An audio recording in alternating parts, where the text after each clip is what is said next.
चलो बेटा last chapter शुरू करते हैं। लास्ट चैप्टर है हम लोगों के पास स्टाफिंग आज की क्लास का। एक सेकेंड, ठीक है। इजी है ये चैप्टर भी, मुश्किल तो कुछ होता नहीं है वैसे भी। तो बेटा स्टाफिंग का बेसिकली मतलब होता है, staffing means putting people to the job. ठीक है, इसमें मैंने एक लाइन सिखाई थी, right person for a particular fix job. अगर आप किसी भी इंसान को अपनी कंपनी में रख रहे हो तो आप ऐसे कुछ किसी को भी उठा के नहीं रखोगे। आपको प्रॉपर वे से सोच समझ के ही एक्शन लेना है कि आपको लगता है कि ये पर्टिकुलर इंसान इस फील्ड के लिए ठीक है, इस काम के लिए ठीक है, तो ऑफकोर्स उसको ले लो, छोड़ो मत। और अगर आपको लगता है 1% भी डाउट है तो सोच समझ के एक्शन लो। तो स्टाफिंग बहुत इंपॉर्टेंट रोल प्ले करता है कंपनी की ग्रोथ में। अगर आप किसी नॉर्मल इंसान को या फिर उस इंसान को, अनक्वालिफाइड इंसान को जो पर्टिकुलर जॉब के लिए नहीं बना, रख लेते हो और लास्ट में आप लोग रोते हो कि भैया मेरी कंपनी सही से नहीं चल पा रही, प्रॉफिट नहीं हो रहा, तो गलती तो आप लोगों ने करी है। आप लोगों ने अपनी स्टार्टिंग से टीम को ही इतना कमज़ोर बनाया हुआ है कि आज वो ग्रो नहीं कर पा रही। बट अगर आप लोगों की स्टार्टिंग से टीम अच्छी होगी तो आपकी कंपनी कैसे ग्रो नहीं करेगी। ठीक है बेटा जी। तो स्टाफिंग का बेसिकली मतलब आप लोगों को समझ आ गया होगा। तो बेटा स्टाफिंग में हमारे पास 8 तरीके के प्रोसेस है। तो पहला प्रोसेस है estimating the man power requirement. जितना मुझे याद है शायद इसकी मैंने स्टोरी करवाई थी। तो बेटा पहले तो आप ये सोचो कि मुझे कितने लोगों की ज़रूरत है। सेकेंड, उनको रिक्रूट करो, आओ भैया तुम आओ हमारे पास और हमें टेस्ट दो। फिर उनमें से करो सिलेक्शन। जब सिलेक्शन हो गई, सब कुछ हो गया, तो उनको करो कंपनी में प्लेस और ओरिएंटेशन देके कंपनी के बारे में उनको बताओ कि हमारी कंपनी में क्या क्या पिछले सालों से हो रहा है, ये ब्रांड क्या है, कब से बना है, सब कुछ उनको डिस्क्राइब करो। उसके बाद ट्रेनिंग एंड डेवलपमेंट। बेटा उस पर्टिकुलर इंसान को सीधा आप लोग फील्ड में नहीं भेज सकते, उस पर्टिकुलर इंसान को सीधा काम पे नहीं डाल सकते, पहले उसको ट्रेन करो। अगर वो एक्सपीरियंस्ड है भी तो भी आपको 2 दिन तो लगेंगे उसको समझाने के लिए, क्योंकि हर कंपनी का काम करने का एक अलग तरीका है। ठीक है, तो उसको प्रॉपर वे से एक ट्रेनिंग दी जाए। अगर उसको ट्रेनिंग दोगे तभी कंपनी में डेवलपमेंट होगी, प्लस उस इंसान की डेवलपमेंट होगी। उसको तुम ट्रेनिंग नहीं दोगे और कल को तुम उसको आके डांटोगे, भाई तुझे ये नहीं पता कैसे करना है। हाँ भाई नहीं पता, उसको क्या पता कि तुम्हारी कंपनी में काम किस वे से होता है। उसके बाद अगला परफॉर्मेंस अप्रेजल। परफॉर्मेंस अप्रेजल का बेसिकली मतलब है टाइमली उससे इंश्योर करो, फीडबैक लो। उसको कुछ समझ नहीं आ रहा, पूछो, बात करो, बातचीत करो। सीधा ये नहीं कि कंपनी में हायर करने के बाद तुम्हारा काम खत्म हो गया। अगला आ जाता है प्रमोशन एंड करियर प्लानिंग। उसको बताओ कि मेरी कंपनी ज्वाइन करने के बाद तुझे क्या क्या यहाँ पे बेनिफिट्स मिल सकते हैं। क्यों हर इंसान क्या नाम है after graduation, after masters Hindustan की बिग 4 कंपनीज में काम करना चाहता है, क्योंकि वहाँ पे एक्सपोजर ज़्यादा मिलता है। हर इंसान, बहुत लोग हैं जो गूगल में काम करना चाहते हैं, रीज़न है सैलरी ज़्यादा है कम है वो मैटर नहीं करता, एक टैग मिल जाता है, जिससे फ़ायदा क्या होता है 1 साल के बाद जब तुम अपनी कंपनी को स्विच करोगे, कहीं और जाओगे, तो तुम्हारी वही 50,000 की तनख्वाह 1.5 लाख भी हो सकती है। ठीक है, तो ये सारी चीज़ें डिपेंड करती है बेटा। हमेशा खाली पैसे को देख के उसके ऊपर मत, उसके पीछे नहीं भागना। ठीक है, अगला आ जाता है डिसाइड कंपेंसेशन। सब कुछ हो गया भाई, अब बात करो कि ये सैलरी हम तेरे को ऑफर कर रहे हैं। उसको तुम एक सैलरी ऑफर करोगे, तुम्हें लगता है इसके लिए यही ठीक है, वो हाँ करेगा तो ठीक है, नहीं तो बोलो बाय। पर तुम्हें लगता है भाई कि वो ज़्यादा मांग रहा है और तुम्हें लग रहा है कि भैया तुम्हें उसकी ज़रूरत है, तो वो जो बोल रहे ले लो, क्योंकि तुम्हें पता है, यू आर दी स्मार्ट, कि भैया ये इंसान पक्का मेरी कंपनी को ग्रोथ तक लेके जाएगा। बेटा कंपनी ग्रो मालिक के चक्कर में खाली नहीं करती, उसके टीम के चक्कर में करती है। जितनी ज़्यादा स्ट्रॉन्ग टीम होगी उतनी ज़्यादा कंपनी ग्रो करेगी। और यहाँ खाली मालिक ग्रो नहीं करेगा, कंपनी भी ग्रो करेगी, मालिक भी करेगा, प्लस साथ साथ टीम भी ग्रो करेगी। आज की डेट में अगर तुम्हारे घर में भैया कोई इंसान जॉब करता है तो सैलरी से आजकल घर नहीं चलता, आजकल घर चलता है इंसेंटिव से। तो कंपनी में आज की डेट में इंसेंटिव्स बहुत इंपॉर्टेंट रोल प्ले करता है, क्योंकि उस इंसान को पता है जितना ज़्यादा मैं हार्डवर्क करूंगा उतना ही ज़्यादा मुझे इंसेंटिव्स मिल सकते हैं। बाकी ये चीज़ जो है कंपनी टू कंपनी डिपेंड होता है। चलिए बेटा अगला आ जाता है स्टाफिंग की इंपॉर्टेंस के बारे में। तो पहला आ जाता है helps to find competent personal for the various job. Staffing के वजह से, क्योंकि इतना बड़ा प्रोसेस है बेटा, इस प्रोसेस से गुजरने के बाद तुम्हें यह पता चल जाता है who is like correct for this job, who is not correct for this job, who is fit for this job, who is unfit for this job. अगला help in getting high performance as right person is to put to the right job. वही जो मैंने बोला बेटा, right इंसान को right job के लिए हमें सेटिस्फाई कौन करेगा? ये स्टाफिंग ही। आगे succession planning of manager ensures survival and growth of the firm. बेटा जब आप लोग इंटरव्यू लेते हो, स्टाफिंग करते हो, तो हमेशा आप एम्प्लॉय की नज़र से नहीं देखते, आप ये भी देखते हो कि क्या कल को आके ये मेरी कंपनी को लीड कर सकता है। हमें लीडर्स भी ढूंढने हैं, हमें खाली एम्प्लॉयज नहीं ढूंढने, लीडर्स बहुत इंपॉर्टेंट रोल प्ले करते हैं बेटा, ठीक है। Ensure optimum utilization of the human resource. आपको मेक श्योर ये करना है कि बेस्ट से बेस्ट इंसान अपनी कंपनी में लाओ। इमीडिएटली ये नहीं कि पहला इंसान देखा उसको सेलेक्ट कर लिया, ठीक है। ऑप्शंस में रखो क्या जा रहा है, कल तक बता दो। बट हाँ, कभी कभी ऑप्शन ऐसा होता है कि पहला ही मजा आ गया तो भैया वहां इंसान कुछ सोचता नहीं है। वो तो सामने बैठे वाले बंदे के ऊपर डिसीजन है ना, कि उस समय उसकी भैया विल पावर क्या कह रही है। उसको अगर लग रहा है कि ये बढ़िया है तो इसको रख लो। उसके बाद improve job satisfaction and moral of the employees through rewards. बेटा स्टाफिंग हमें ये भी कहता है कि अपने एम्प्लॉयज को भी, मैं ऐसे ये बात बोल चुका हूँ, इंसेंटिव्स, राइट, उसको समय समय पे रिवॉर्ड दो। अगर आप उसको रिवॉर्ड दोगे तो उसका मोरल बूस्टअप होगा, उसका मोरल बूस्टअप होगा, वो ज़्यादा से ज़्यादा काम करना चाहेगा। चलिए बेटा, इसके बाद हमारे पास आ जाता है HRM, ह्यूमन रिसोर्स मैनेजमेंट। बेटा ये बेसिकली ना हमारी कंपनी का एक बैकबोन है, ठीक है। इसका काम बहुतों को दिखता नहीं है, ठीक है, क्योंकि सेल्स में तो ये काम नहीं कर रहा, पैसे तो ये कमा के नहीं ला रहा, बट ये बहुत इंपॉर्टेंट काम कर रहा है। ये तुम्हारी कंपनी में भैया ये जो इंसान है ना, ये इसकी और जो ये टीम है, बहुत तगड़े तगड़े बंदे ढूंढ के लाते हैं। इनको सब पता है भैया, अनुज चौहान ने 2000 फॉर एग्जाम्पल है 27 में इस वाले कॉलेज से ग्रेजुएशन करी है, इसका बैक रिजल्ट ये था, आज ये यहाँ स्टैंड कर रहा है, इसके अंदर ये स्किल्स है। वो इसको अप्रोच करना शुरू कर चुके हैं, उसको पता है ये इंसान कौन है, ठीक है। तो ये बहुत इंपॉर्टेंट चीज़ है, कौन से कॉलेज में कौन सा स्टूडेंट बैठा है, कौन सी कंपनी में कौन सा बंदा बैठा है, किसको उठा के अपनी कंपनी में लाना है। वेट करते हैं कि कब वो हाँ बोले, एवरीडे उसको मेल करना, उससे कम्युनिकेट करना। तो HR की टीम बहुत इंपॉर्टेंट रोल प्ले करती है, बट स्टिल बहुत लोगों को लगता है कि इनकी टीम का काम नहीं है। ये जॉब भी अच्छी है और इससे रिलेटेड एक कोर्स भी है हमारा दिल्ली यूनिवर्सिटी के वोकेशनल कॉलेजेस में, जो कि मैं आप लोगों को CUT के टाइम पे बताऊंगा, वो आप फॉर्म में जरूर भर देना बेटा। अगर वो मिलता है तो अच्छा कोर्स है। जिसको थोड़ा लाइक प्रेशराइज वे से पढ़ने का शौक नहीं है, थोड़ा सस्ता टिकाऊ, ज़्यादा प्रेशर वाला कोर्स ना हो और डिग्री भी अच्छी और वैल्यू भी हो, नौकरी भी जल्दी मिले, उनको मैं बताऊंगा उस कोर्स का नाम बाद में, ठीक है। अगला हमारे पास बेटा आ जाता है एस्पेक्ट्स ऑफ दी स्टाफिंग। तो भैया स्टाफिंग के अंदर क्या क्या थोड़ी चीज़ें होती है, इसको हम देख लेते हैं। एक हमारे पास होता है रिक्रूटमेंट, ये मैं आप लोगों को ऊपर बता चुका हूँ। सिलेक्शन के बारे में मैं आप लोगों को बता चुका हूँ। ट्रेनिंग एंड डेवलपमेंट के बारे में भी मैंने अभी आप लोगों को बता दिया है कि भैया ट्रेनिंग से क्या फ़ायदा होता है एम्प्लॉय को, और ट्रेनिंग से क्या फ़ायदा होता है अपना एम्प्लॉयर को, मालिक को क्या फायदा है, और जिसको ट्रेनिंग दे रहे हो उसको क्या फायदा है। वापस से मालिक को ये फायदा है कि वो कंपनी में आके गलतियां नहीं करेगा क्योंकि वो ट्रेन हो चुका है। और एज द एम्प्लॉय क्या फायदा है, भाई वो सीख चुका है, तो उसको कंपनी में जब बैठ के काम करना होगा तो उसको अजीब फील नहीं होगा, उसको लगेगा ये तो मेरी ही कंपनी है, मैं यहाँ पे आसानी से काम कर सकता हूँ। उसके लिए कोई भी चीज नई नहीं होगी क्योंकि तुम उसको ट्रेन कर चुके हो, ओरिएंटेशन में सबके साथ मिलवा चुके हो, कंपनी के बारे में बता चुके हो। एक एनवायरनमेंट क्रिएट करके देना ये तुम्हारी ड्यूटी है बेटा। अगर एनवायरनमेंट एक अच्छा क्रिएट नहीं करते आप अपने, जहां पे आपका बिजनेस है या घर है, कहीं पे भी आप कहीं भी बैठे हो, अगर वहां का एनवायरनमेंट अच्छा नहीं होता तो किसी भी इंसान का काम करने का मन नहीं करता बेटा जी। आई थिंक आप लोगों को यहाँ पे ये भी क्लियर होगा। उसके बाद बेटा हमारे पास आ जाता है जो मुझे लग रहा है समझाना चाहिए, ये वाला तो तुम अपने अकॉर्डिंग एक बार रीड मार लेना, ठीक है। ये बुक में हमारे पास, नोट्स में हमारे पास बहुत बेटर है, ठीक है। अब हमारे पास जो मुझे समझ आ रहा है जो ये करवाना चाहिए, दैट इज इंटरनल सोर्सेज। बेटा देखो हमारे पास दो तरह की ना चीजें होती है जिससे एम्प्लॉयज खुश होते हैं। एक होता है इंटरनल और एक होता है एक्सटर्नल, जिससे हम अपनी कंपनी में अच्छे इंसान को हायर कर सकते हैं। इंटरनल का मतलब क्या होता है, अपनी ही कंपनी में से बेस्ट बंदे को प्रमोट कर दो, या फिर बेकार बंदे को इधर उधर ट्रांसफर कर दो, या फिर अच्छे बंदे को इधर उधर ट्रांसफर कर दो।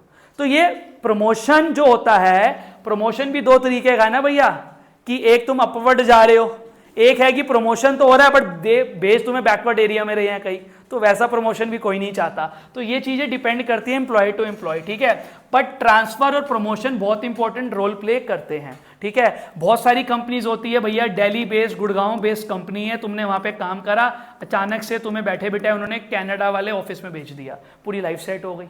लोग पता नहीं कितने साल धक्के खाते हैं, उनको वहाँ पे पीआर नहीं मिलती, तुम्हें बैठे बैठे सारे काम करके भेजे हैं, ठीक है। तो ये ट्रांसफर है। प्रमोशन का मतलब है आज तुम भैया एक नॉर्मल सबॉर्डिनेट हो, तुम्हें सुपीरियर बना दिया, टीम लीडर बना दिया, तो ये सारी चीजें भैया इसमें आ जाती है। चलिए अब हमारे पास इसके मेरिट्स क्या है बेटा। पहला मेरिट्स है एम्प्लॉय को मोटिवेशन मिलती है, जब उसको तुम तरक्की दोगे तो मोटिवेशन मिलेगी, अच्छी जगह भेजोगे तो मोटिवेशन मिलेगी। सिंप्लीफाइज दी सिलेक्शन प्रोसेस, तुम्हारे लिए ये टफ सिचुएशन नहीं है, तुम्हें पता है उसके बारे में। नए इंसान के लिए तुम्हारे अकॉर्डिंग एक टफ सिचुएशन है, तुम्हें नहीं पता वो नया भैया क्या है, फ्रॉड तो नहीं है, पुराना तुम्हारे पास 10 साल से काम कर रहा है, 5 साल से, तुम्हें उसके बारे में सब कुछ पता है। अगला induction training is not required, अब तुम्हें उसको ट्रेनिंग थोड़ी देनी है, तुम्हें तो पता है ये कंपनी में 5 साल से ये काम कर रहा है, बस अब फर्क क्या है, इसको दिल्ली से गुड़गांव की कंपनी में जाके भाई सेम काम करना है, या गुड़गांव से कनाडा जाके इसको ये वाला काम करना है। अगला आ जाता है मेंटेन एडिक्वेट वर्कर्स।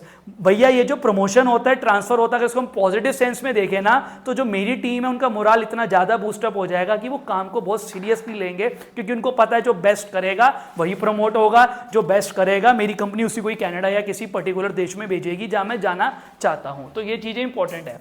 बट अगर मैं इसके डीमेरिट्स के बारे में अगर भैया बात करूंगा, तो इसके डीमेरिट में आ जाता है मेक एम्प्लॉय लेथार्जिक। बेटा एम्प्लॉयज को लेथार्जिक बना देते हैं, पता है 5 लोगों की टीम है, अगले साल किसी एक का प्रमोशन होना है और 5 ही दोस्त है, क्योंकि पता है हम 5 में से एक को टीम लीडर बनेगा, तो है तो भाईचारा, चलो कोई नहीं। तो ये एक लेथार्जिक वे हो जाता है कि सब आलसी बन गए। बट अगर ये पता है कि मेरी कंपनी में भाई इंटरनल की जगह एक्सटर्नल सोर्स भी है, कि कंपनी के मालिक ने पहले बोल दिया कि 5 में से प्रमोट करूंगा, और अगर 5 समझ नहीं आए तो छठा बाहर से लाऊंगा जो तुम्हारे को लीड करेगा, तो वो 5 जो है वो कभी लेथार्जिक नहीं बनेंगे, ठीक है। अगला आ जाता है reduce employ productivity, reduce employees productivity. क्यों भैया, उसको पता है कि भैया अपने में से वो सारा काम होना है, वो ज्यादा अपने स्किल्स क्रिएटिव माइंड को यूज ही नहीं करेगा। Scope for fresh talent is reduce. बेटा मार्केट का हर साल याद रखना, फ्रेश टैलेंट बहुत अच्छा है, सिंपल सा फंडा है, ठीक है। आज भैया एक समय थे अपना, जिन टीचरों से हम पढ़े थे मार्केट में उनके नाम थे, अब हमारे एक समय आएगा जो 5-10 साल के बाद किसी और का नाम होगा। ये सर्कुलेशन होनी बहुत जरूरी है, बहुत जरूरी है। और फ्रेश टैलेंट बहुत इंपॉर्टेंट रोल प्ले करता है, क्योंकि उसके अपना क्या बोलेंगे, उसके अंदर एक अलग ही भैया काम करने का ना जोश होता है कि मुझे कुछ करना है। वो एज ऐसी होती, एज फैक्टर ऐसा होता है 20s वाला, मुझे स्टैंड होना जल्दी, मुझे पैसा कमाना, ये है, मुझे नाम चाहिए, रिकॉग्निशन चाहिए, ठीक है। बट एक एज आती है 35-36 वाली, जो फैमिली होनी शुरू हो जाती है कि भैया मुझे अब स्टेबिलिटी चाहिए। फिर वो 40-45 वाली एज आती है, भाई अब रिटायरमेंट के अकॉर्डिंग चलना है, अब नहीं धक्के खाने, बहुत मेहनत कर लिए, ठीक है। ये एज के अकॉर्डिंग होगा। अभी ये तुम्हें बातें नहीं समझ आएगी, बट उस एज में जब हम लोग जाएंगे ना, हमें वो चीज़ समझ आएगी, राइट। जो कि हमारे पेरेंट्स को कभी अगर तुम्हारा आर्ग्यूमेंट होता होगा कि यार पापा ऐसे क्यों नहीं, वैसे क्यों नहीं, भाई उन्होंने पूरी ज़िंदगी मेहनत कर ली, अब ठीक है, अगर अब वो थोड़ा रेस्ट करना चाहते हैं, अपने आप को टाइम देना चाहते हैं, अपनी फैमिली को, तो वो उनका सही डिसीजन है। मेहनत करने की उम्र हमारी और तुम्हारी है अभी बेटा, ठीक है। अगला, बाकी मेहनत तो जीवन भर खत्म नहीं होगी। अगला हो गया frequent transfer reduces productivity of employees. इसको अलग सेंस में बताया है, ऊपर प्रोडक्टिविटी को बोला था लेथार्जिक की वे से, यहाँ पे प्रोडक्टिविटी को बोला है कि तुम बार बार जब अपनी कंपनी में लोगों को इधर उधर ट्रांसफर करते रहोगे तो प्रोडक्टिविटी बनेगी कैसे। भाई स्टेबिलिटी नहीं होती है, उसको काम अभी थोड़ा बढ़ना शुरू हुआ नहीं, तुम्हें लगा ये बंदा बहुत तगड़ा है, इसको वहां भेज दो जहां काम धीरे है, तो ये काम भी वापस धीरे हो गया थोड़े समय के बाद, पहले इसको थोड़ा और अपलिफ्ट होने दो, ठीक है। ये सब चीजें बहुत इंपॉर्टेंट है। उसके बाद भैया हमारे पास ये भी रह गया, पहले ये एक्सटर्नल सोर्सेज पढ़ेंगे किसमें, हाँ होता है, वो भी लिख सकते हैं, बिल्कुल लिख सकते हैं वो भी। बेटा एक्सटर्नल सोर्सेज का मतलब हो गया बाहर की दुनिया, राइट, बाहर से। इंटरनल मतलब कंपनी के अंदर से, एक्सटर्नल मतलब कंपनी के बाहर से। डायरेक्ट रिक्रूटमेंट कर दो भैया, अपनी कंपनी के वहां बड़ा बड़ा नोटिस लगा दो, पैम्पलेट लगा दो, ठीक है, मतलब डायरेक्ट रिक्रूटमेंट की। हमारे यहाँ पे ऐसे दुकानों के बाहर लिखा होता है need a sales boy, need a sales women, ठीक है, फलाना डब्बा, need the accountant, need the cashier, कुछ भी। कैजुअल कॉलर्स, नॉर्मल कॉल करते हैं कि भैया हमारी कंपनी में ये पर्टिकुलर फील्ड खाली है, क्या आप यहाँ पे आके इस जॉब पोजीशन को फिल करना चाहते हैं। हमें पता है कि ये इंसान जॉब ढूंढ रहा है, या फिर मेरे को लगता है इंसान बढ़िया है, इसको कॉल करके एक बार दे दो भैया, ऑफर दे दो, चाहिए लेगा नहीं तो कोई नहीं, न्यूज़पेपर में ऐड करो, वेब पब्लिशिंग हो गया बेटा, naukri.com, jobseekers.com, सब कुछ हो गया। Employ exchange run by the government, government agencies है जो कि इस बिहाफ पे काम करती है, उनके पास जाके अपना नाम लिखवाओ, पेपर वर्क करो, वो तुम्हें खुद ला के लोग देगी, ठीक है ना, क्योंकि देश के लोगों को नौकरी मिलने का मतलब है कि भैया देश में इनकम इंक्रीज होगी, टैक्सेस इंक्रीज होंगे, राइट, प्रोडक्टिविटी इंक्रीज होगी। या फिर लेबर कॉन्ट्रैक्टर से डील करो, लेबर कॉन्ट्रैक्टर का काम ही यही होता है तुम्हारी कंपनी में लेबर ला के देगा, ठीक है। अगला आ जाएगा कैंपस रिक्रूटमेंट, कॉलेज में पढ़ते पढ़ते हमेशा हर साल दिल्ली यूनिवर्सिटी के बेटा कॉलेजों में बहुत अच्छे पैकेजेस मिलते हैं, ऐसा नहीं है नहीं मिलते, बहुत ही बढ़िया मिलते हैं। हर साल अलग अलग विभिन्न प्रकार की कंपनियां आती हैं और बच्चों को पढ़ते पढ़ते उठा के ले जाएगी, भैया थर्ड ईयर के पेपर लास्ट देती 5 दिन का ब्रेक लेके मेरे पास पहुंच जाइए, तो जॉब ही लगी, पढ़ते पढ़ते ही जॉब लग गई है, रिजल्ट का वेट भी नहीं करते भाई वो लोग कि रिजल्ट क्या आएगा या कुछ है। वो बंदा बोलेगा भैया मुझे जॉब नहीं करनी, बट वो टैलेंटेड है, कंपनी को उसका टैलेंट दिख रहा है कि भैया मुझे जॉब नहीं करनी है, मैं भी MBA करूंगा, कोई नहीं आजा, पैसे भी दूंगा काम करने के, MBA भी बार बार करा दूंगा, दे 15 लाख के MBA भी करा रहा हूं, तो ये भी होता है। बट डिपेंड है, सुनना बहुत अच्छा लग रहा है, हर एक को नहीं होगा, बट हाँ तुम्हारे दोस्तों को मिलेगी, वो दोस्त यहाँ भी हो सकते हैं, वो दोस्त उस कॉलेज वाले भी हो सकते हैं, उस लायक भी बनना है, ठीक है ना। हमेशा बस एक याद रखना, ओनर बनने से पहले एम्प्लॉय बन के काम जरूर करना, बहुत बेनिफिट मिलेगा। सीधा ओनर बन के काम करोगे ना तो वो फील नहीं आएगी, पहले एक बार एम्प्लॉय बनना, सीखना, तब जाके ओनर का काम सोचना। अगर किसी को बिजनेस करना है बेनिफिट मिलता है मेरे अकॉर्डिंग बेटा, ठीक है ना, क्योंकि बिजनेस में 99.9% चांस फेलियर का ही है। मैं तो कहूँगा आज के डेट में 100% चांस ही है, बट मैंने 0.1 छोड़ दी थी स्पेस, ठीक है। तो पहले सीखो, उसके बाद बिजनेस करो, कोई दिक्कत नहीं होती है, राइट। हाँ, अब चला चलाया पिताजी के काम में बैठना है, उसकी मैं बात नहीं कर रहा, वो तो डिफरेंट बात होगी ना बेटा, उसमें क्या सीखना, तो घर का एक बिजनेस है तो सीख जाओगे। कुछ अगर नया करने जा रहे हो जो आज तक फैमिली के किसी मेंबर ने नहीं करा था, ठीक है, जो फैमिली का बिजनेस नहीं था, वहाँ पे पहले थोड़ा सीखो, किसी के अंडर काम करके, चाहे 6 महीने, 1 साल, 2 साल, 3 साल, ये कुछ ज़्यादा बड़े नहीं होते, चाहे 5 साल ही क्यों ना सीखना पड़े। चलो बेटा, अगला हमारे पास आ जाता है रिकमेंडेशन। भैया आखिर मेरी कंपनी में काम करता है, मुझे किसी बंदे की जरूरत है। आखिर ने बोला कि भैया मेरा एक भाई है अपना अनुज नाम का, प्लीज़ एक बार देख लो, इसको मौका दे दो, बढ़िया है। तो मुझे भी लगा यार वो कह रहा है उसका भाई है, तो ठीक है, आपस में हमारा पैसी ट्यूनिंग है, तो क्यों ना सुनी जाए। किसी बाहर के बंदे को लाने से बेटर है जब घर में से घर का ही बंदा आ जाए तो बेटर है। तो रिकमेंडेशन का बेसिकली मतलब वो होता है फ्रेंड, रिलेटिव वगैरह, नेबर। बेटा मेरिट्स, क्वालिफाइड पर्सनल, आपको इसका बेनिफिट ये मिलता है, अगर आप अपनी कंपनी में एक्सटर्नल सोर्स को इस्तेमाल करते हो तो ज़्यादा से ज़्यादा पढ़े से पढ़े लिखे इंसान को आप ला सकते हो, क्योंकि आपको अपनी कंपनी के लोगों पे डिपेंड नहीं होना, चॉइस बढ़ गई, आपके पास ऑप्शंस मार्केट में करोड़ों अवेलेबल हो गए। तीसरा, फ्रेश टैलेंट आ गया, यंग फ्रेश टैलेंट, जोशीला कि कुछ करना चाहता है। अगला, कॉम्पिटिटिव स्पिरिट इज डेवलप्ड। बेटा मेरे अकॉर्डिंग कंपनी में तो हर प्रकार के एज ग्रुप के लोग होने चाहिए, ये मेरा एक्सपीरियंस है, मैं गलत भी हो सकता हूँ सही भी। यंग के साथ रहोगे यंग माइंडसेट रहेगा, बुजुर्गों के साथ रहोगे तो थोड़ा पेशेंस, सोच समझ के, सोच बूझ के साथ काम चलेगा। तो बड़े भी हो और यंग भी हो, तो थोड़ा मिक्स मैच बना के चलना बहुत ज्यादा जरूरी है। डीमेरिट्स बेटा, टाइम कंज्यूमिंग, टाइम लगता है, क्योंकि नया बंदे को लाओगे कितने सारे टेस्ट के साथ गुजरना पड़ता है। मैंने पढ़ाया था, देखिए सारा वही है, रेफरेंस एंड बैकग्राउंड वाला, employment interview, selection test, preliminary, ये सब मैं पढ़ा चुका हूँ बेटा। रेफरेंस वाला चेक कहाँ से आया, ये सब कुछ हमें देखना पड़ता है, ठीक है। बट कंपनी के अंदर से हमें ये चीजें नहीं देखनी पड़ती। Last, costly affair. बेटा बाहर के लोगों को नौकरी पे हमें ढूंढना लाना, ये पैसा लेता है।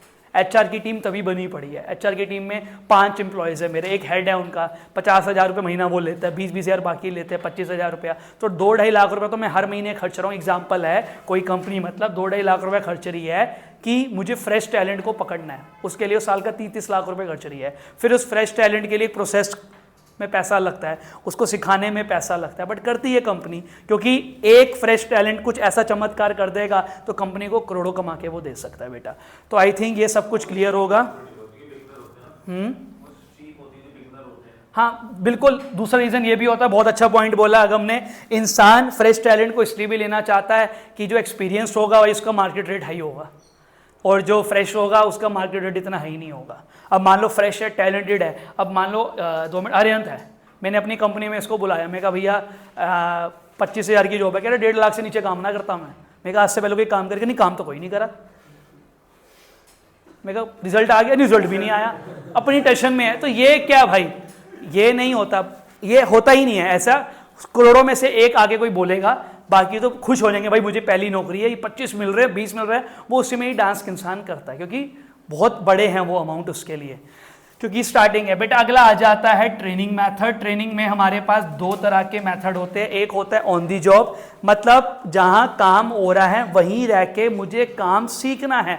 ऑफ दी जॉब, जहां काम हो रहा है, मेरा जो बिजनेस है उससे दूर जाके मैं सीख के वापस ट्रेन होके अपनी कंपनी में आके वो काम करूंगा। ऑन दी जॉब में मेरे पास आता है अप्रेंटिसशिप प्रोग्राम बेटा, training under the guidance of a skilled person. Plumber के साथ रह के मुझे प्लम्बर बनना है, बिजली वाले के साथ रह के मुझे बिजली वाला बनना है, ऐसी कुछ भी तो तुम्हारे दिमाग में आ रहा है। इंटर्नशिप ट्रेनिंग जैसे कि सीए वगैरह हो गया, टीचिंग वगैरह हो गया, ठीक है, डॉक्टर वगैरह हो गया, डॉक्टर हो, सीए हो, टीचर हो, इन सबको इंटर्नशिप ट्रेनिंग के साथ गुजरना पड़ता है, मतलब उसके बिना काम नहीं चलेगा, ठीक है। और ये डिपेंड करता है टाइम टू टाइम, किसी को 6 महीने लगते हैं, किसी को साल, किसी को 1.5 साल, किसी को 2 साल, और प्रोफेशनल्स में तो समय ज्यादा लगता है बेटा, ठीक है। अगला आ जाता है जॉब रोटेशन। जॉब रोटेशन का मतलब होता है shifting the trainee from one department to the other और from one job to another. मतलब आप अपने ही ट्रेनी को एक डिपार्टमेंट से दूसरे डिपार्टमेंट में ट्रेन करने के लिए भेज रहे हो, या एक जॉब से दूसरे जॉब की ट्रेनिंग की, भाई ये फील्ड में तूने माहिर हासिल कर ली है, या तेरे से ये ना हो पा रहा, तू ये ट्राई कर। पता है बंदा तगड़ा है बट इससे ये नहीं हो पा रहा, क्या पता वो वहां पे काम कर दे। अगला आ जाता है ओरिएंटेशन। मैंने पहले भी बताया इंडक्शन। बेटा ओरिएंटेशन का बेसिकली मतलब है कि जो मेरी कंपनी में नया एम्प्लॉय आया है उसको बाकियों के साथ एक बार इंट्रोडक्शन प्रोवाइड करो, उसको एक कंफर्टेबल करो। ऑफ दी जॉब में आ गया आपके पास vestibule training, training on dummy machines और old machine to reduce the chances of accident on sophisticated machine. बेटा उसको एक डमी मशीन में पहले ट्रेन करो सो दैट कि किसी भी प्रकार का कंपनी में कोई भी नुकसान ना हो। अब हम कल पढ़ेंगे अगले 3 chapter, that is directing, controlling and I think financial management.